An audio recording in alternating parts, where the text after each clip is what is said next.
one of my favorite tosses is a helicopter toss. 9 times out of 10, when I'm riding a routine, I'll start it back here at a flat behind my back. And then you kind of just like wind it up in front of you. Now this is your release point. You're just gonna kind of bring it up like this, like a, right? The back, up, and down. Now a fun thing I also like to do is I'll do this, grab it with my opposite hand behind my back. Kind of just adds like a fake out.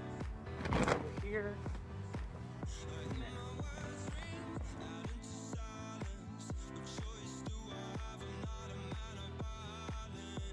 Alright guys, enjoy!